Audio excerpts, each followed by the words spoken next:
నాకు అప్పటి నుంచి హైప్ ఇస్తున్నారు. ఎంట్రన్స్ దగ్గర నుంచి చూస్తుంటే ఎప్పుడు లేనంత హడావిడి. సరే ట్రంప్ గారిని నిజంగా గాయపడ్డ సింహం కింద ఏదో captions don't laugh it's a serious matter అంట. అవును సార్. ఇప్పుడు మీరు నాకేం చెప్పదలుచుకుంటున్నారు నాకు అర్థం ఇది కావట్లేదు. సీరియస్ లాఫో పైకి వెళ్ళాక తెలుస్తుంది. అంతే అంటారా సార్? అది మనం ఆల్రెడీ ట్రైలర్లో చూస్తే వైట్ హౌస్లో ఫ్రెండ్స్ ఉన్నారు, అది ఇది మీతోనే మాట్లాడారంట, ట్రంప్ వస్తున్నారు అని చెప్పి మీకే మెసేజ్ చేశారని చెప్పి అదే చెప్పారు. కదా చెప్పిన తర్వాత అది చదివితే మనం పిచ్చోళ్ళని చేయడానికి ఏదో పెట్టినట్టున్నారని డౌట్ నాకు. Don't laugh it's a serious ఓహో, మ్యాటర్ అంటే ఏది సీరియస్ మ్యాటర్ ఇదే అదంటే అదా ఇదంటే ప్రమోషనల్ స్ట్రాటజీ అంటారా ఏమేంటి సార్? అసలు దీని విజన్ పవన్ గారు, అసలు దీని వెనకల మీరేనా? అసలు ఏంటి లాస్ట్లో what a vision what a thought? పిచ్చోలా ఏమైపోయిందంతా నేను పిచ్చిదని అయిపోయాడు. అంటే ఆ విజన్ అదంతా డైరెక్టర్ చెప్తారు. నేను మీకు ఒక రిక్వెస్ట్ చేస్తుంది ఏంటంటే, వాళ్ళకి సాయంత్రం 6 తర్వాత చిన్న పని ఉంది. సాయంత్రం ఈవినింగ్ అవ్వగానే ఏం సార్ నన్ను లేపేసే పని ఏమైనా పెట్టారా? కాదు అది చిన్న లాస్ట్లో రివీల్ చేస్తాం 6 o'clock వాళ్ళకి ఏం పని ఉంది అనేది. దీనికి నాకేం సంబంధం లేదుగా. మీకేం లేదు. సో అది మనం కొంచెం త్వరగా ముగిస్తే మళ్ళీ వాళ్ళ బిజినెస్ దెబ్బతినకుండా ఉంటుంది. Okay okay okay sir. Sir ఇప్పుడు నాకు అంటే ఒక క్లారిటీ ఇవ్వండి సార్. ఆయన వస్తున్నారు, కశ్యప్ గారిని కశ్యప్ గారు ఇస్తారు. ఆయనకు ఒక క్లారిటీ ఉంది. ఇంత డైరెక్ట్ చేసిన ఆయన ఖచ్చితంగా ఇదంతా ఈ కాన్సెప్ట్లో కూడా మీ ప్రమేయం హస్తం ఖచ్చితంగా ఉంటుందని నేను అనుకుంటున్నా. ఏంటి సార్ ట్రంప్ గారు వస్తున్నారా నిజంగానే? అసలు ఇంత పెద్ద ఈవెంట్ అంటే నాకు చేతిలో ఆడట్లేదు తెలుసా. అందరూ కెమెరాస్ నీట్గా తీయండి, షేక్ లేకుండా తీయండి. మాకు సీజీకి ప్రాబ్లం అవుద్ది. అందులో మేము ట్రంప్ని కావాలంటే సీజీలో యాడ్ చేసుకుంటాం. ఓహో, అంటే ఏంటండి మీరు ఆన్ ద వే అన్నారు, అదన్నారు. అదే ట్రాఫిక్ అంటే మీ ప్రమోషన్ స్ట్రాటజీలో నేను ఒక ప్రమిద దీపం అయిపోయి శిథిలం అయిపోయానంటారా? అసలు మీ కెరియరే అది కదండి మా కోసం.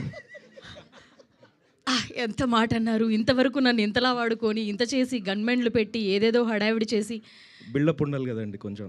ఓకే అదేలేండి, సినిమాలో నాకు అర్థమైపోయింది. ఆల్రెడీ తరుణ్ భాస్కర్ గారు యూఎస్కి వెళ్ళకుండానే ఇంత హడావిడి చేస్తుంటే ఆ డైరెక్టర్ కూడా మినిమం పవన్ గారు వీళ్ళందరూ కలిపి టీం అంతా కూడా ఇంత హడావిడి అయితే ఖచ్చితంగా చేయాలి.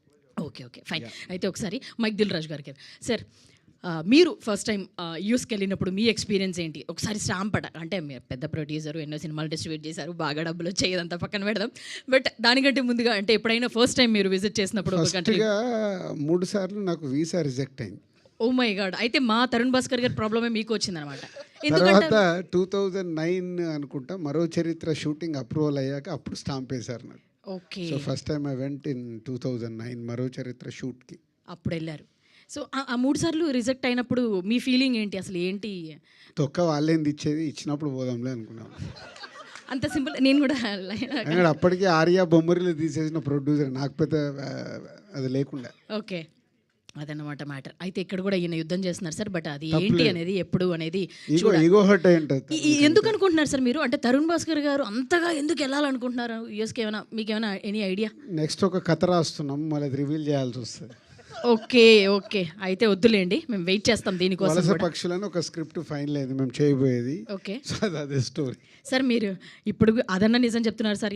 ఇంత డ్రామాలో ఏది నిజం ఏది అబద్ధం నేను అబద్ధం ఎందుకు చెప్తాను? వాళ్ళ ప్రాబ్లం అది. ఓకే సార్, వీళ్ళని నమ్మకపోయినా నేను మిమ్మల్ని నమ్ముతున్నాను sir. Okay thank you sir. Sir Pavan garu మీ ఎక్స్పీరియన్స్ ఏంటి? మీకు ఫస్ట్ స్టాంపింగ్ మీరు యూఎస్కి వెళ్ళినప్పుడు? నాకు స్టాంపింగ్ వెళ్ళినప్పుడు యాక్చువల్లీ నేను మాస్టర్స్కి వెళ్తున్నప్పుడు మా ఇంట్లో వాళ్ళు ఎలాగైనా నాకు వెళ్ళాలని ఇంట్రెస్ట్ లేదు, ఎప్పుడైనా సినిమాలోకి రావాలని. సో మాస్టర్స్కి వెళ్దాం అనుకున్నప్పుడు నేను వీసా క్యాన్సిల్ అయితే బాగుండు అనుకొని వెళ్ళాను. బట్ అన్ఫార్చునేట్లీ ఇచ్చేసారు వాళ్ళు. ఓకే అయిపోయింది. సో నాది రివర్స్ సినారియో. అదేనండి, కావాలనుకుని యుద్ధం చేస్తున్న వాళ్ళకేమో రావట్లేదు, మీరు వద్దనుకుంటే మాత్రం మీకు వచ్చింది అంతే. ఓకే సో ఇంతకీ అంటే ఇప్పుడు దిల్ రాజు గారు అందరూ జాయిన్ అయ్యారు. అసలు స్కేల్ ఏంటో నాకు చాలా పెద్దగా అనిపిస్తుంది. ఆల్రెడీ 3 ప్రొడక్షన్ హౌస్లు ఇన్వాల్వ్ అయ్యాయి, జీ స్టూడియోస్ ఇన్వాల్వ్ అయింది, ఇంత అయింది. సో ఇప్పుడు దిల్ రాజు గారు అదంతా మీరు పైనే చెప్తారా? పైన మాట్లాడుకుందాం. ఓకే అండి, okay Pavan garu, thank you. Yes, oh my God sir, మళ్ళీ ట్రంప్ గారికి ఒక పెద్ద స్పెషల్ చేరేశారు. గ్రాఫిక్సా, విఎఫ్ఎక్స్ మొత్తం సార్ తెలిసిపోకూడదు, నీట్గా ఉంటుంది. ఓకే పక్కన నాకు దాని పక్కన ఒక ఫోటో నేను కూడా మేనేజ్ చేసుకో, నన్ను పక్కన పెట్టి ఒక ఫోటో తీసేయండి sir. Okay thank you. Okay ఓహో, ఇక్కడ మొత్తం ట్రంప్ గారికి మొత్తం ఆయనకే అనమాట. ఓకే ఈ bro SIT side bro. Okay వీళ్ళకి ఎక్కువ పేమెంట్ ఇచ్చినట్టున్నారండి మీరు నాకన్నా, అందుకే అసలు వదలట్లేదు. ఓ మై గాడ్.